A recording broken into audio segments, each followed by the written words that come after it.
Hi.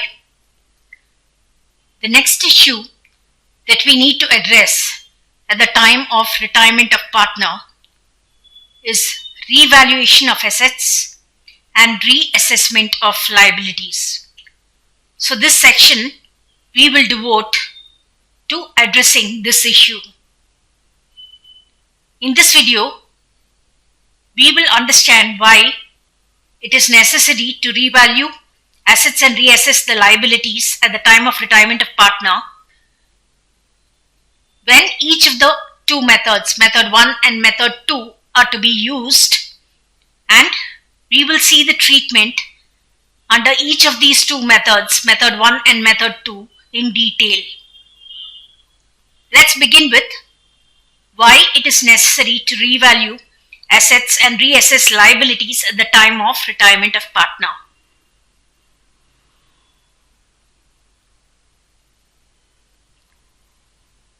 All the assets are revalued and liabilities are reassessed at the time of retirement of a partner, and any gain or loss is credited or debited to partners in old profit sharing ratio. So why is this done? The reason is because any increase or decrease in value of assets and liabilities is for the period prior to the retirement of the partner, when all the old partners, including the retiring partner, were managing the firm.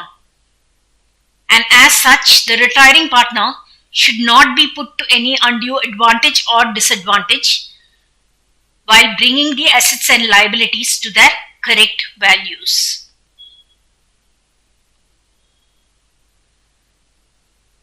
There are two methods for treatment of revaluation of assets and reassessment of liabilities. We'll see when each of these two methods are to be used.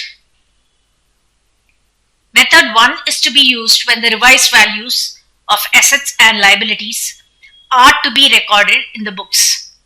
That is, in the reconstituted balance sheet, which is prepared after taking into effect the retirement of partner.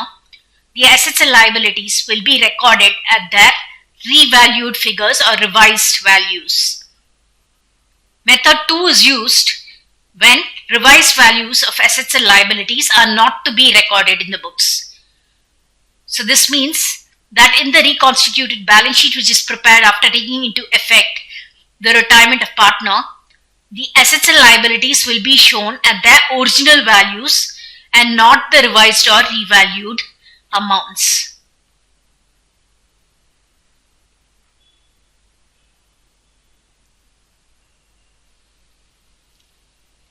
Let's understand the treatment under the first method.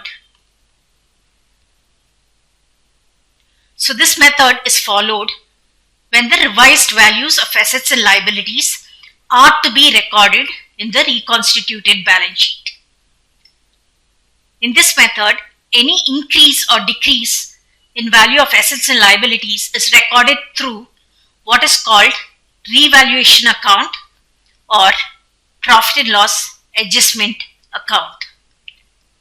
Now this revaluation account is a nominal account. It goes by the rule debit all expenses and losses, credit all incomes and gains. A loss happens when there is an increase in the value of liability or decrease in the value of asset, or when we bring an unrecorded liability into existence.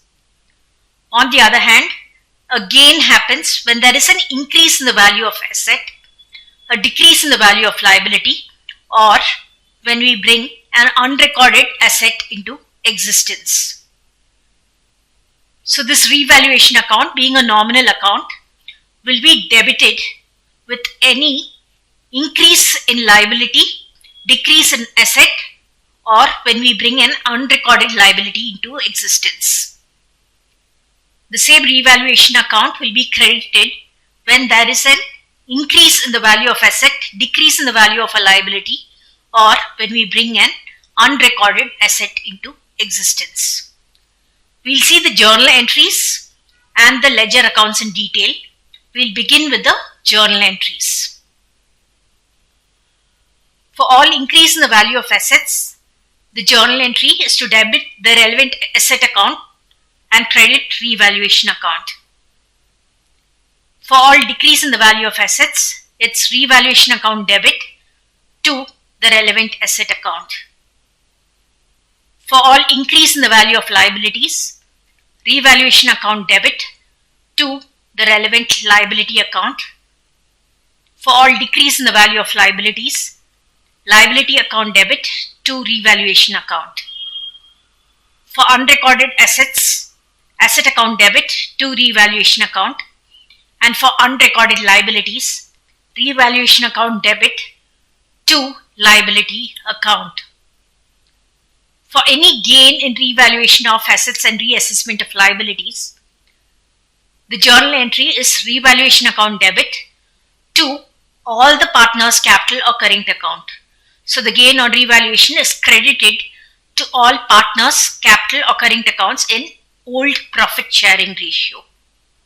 For any loss in revaluation of assets and reassessment of liabilities, the journal entry is to debit all partners' capital or current accounts and credit revaluation account.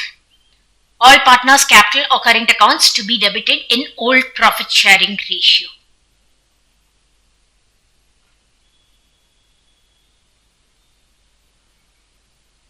Let's check out the revaluation ledger account.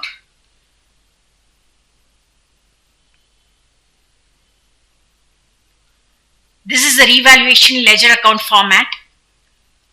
The revaluation account will be debited when there is a decrease in value of asset, increase in value of liability, or when we bring an unrecorded liability into existence. The revaluation account will be credited for any increase in value of asset, a decrease in value of liability, or when we bring an unrecorded asset into existence. If the credit total is greater than the debit total, it results in a gain on revaluation, which is transferred to all the partners' capital or current accounts in old profit sharing ratio. On the other hand, where the debit total is greater than the credit total, it results in a loss on revaluation, which is transferred to all partners' capital or current accounts in old profit sharing ratio. So we saw the journal entries and the ledger accounts in this first method when the revised values of assets and liabilities are to be recorded in the books of accounts. Let's understand the treatment under the second method. Method 2 is used when the revised values of assets and liabilities are not to be shown in the reconstituted balance sheet. That is, the assets and liabilities are to be shown at their original values. The first step is to ascertain the gain or loss on revaluation. The following items are to be added: increase in value of assets, decrease in value of liabilities, and any unrecorded assets. From this amount, we need to deduct any decrease in value of assets, increase in value of liabilities, or any unrecorded liabilities. If the resulting figure is a positive figure, it implies gain on revaluation. On the other hand, where the resulting figure is a negative figure, it implies a loss on revaluation. Second step is to ascertain the gain or sacrifice of each partner. Old share minus new share formula can be applied. If we get a positive figure, we know it's a sacrifice, and if we get a negative figure, we know it's a gain. And for the retiring partner, his share in the profits will be his sacrifice. Journal entry depends on whether there is a gain on revaluation or loss on revaluation. Where there is a gain on revaluation, we need to debit the gaining partner's capital or current account and credit the retiring partner's capital or current account, or any other sacrificing partner's capital or current account. The amount to be debited or credited to the partner's capital or current accounts is equal to the amount of gain on revaluation, which is ascertained as per step 1, multiplied by the share of gain or sacrifice of each partner ascertained as per step 2. Narration being the gain on revaluation of assets and reassessment of liabilities adjusted among partners' capital accounts. In case there is a loss on revaluation, we need to reverse the journal entry. We'll debit the retiring partner or any other sacrificing partner's capital or current account and credit the gaining partner's capital or current account. Amount to be debited or credited to the partner's capital accounts is equal to the loss on revaluation as per step 1 multiplied by the share of gain or sacrifice of each partner as per step 2. Narration being the loss on revaluation of assets and reassessment of liabilities adjusted amongst the partners' capital accounts.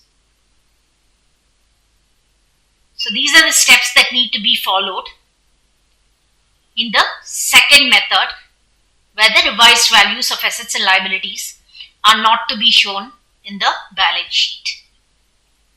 So now that we've learned the theory part of revaluation of assets and reassessment of liabilities, in the upcoming video, we will see example sums to understand this concept better.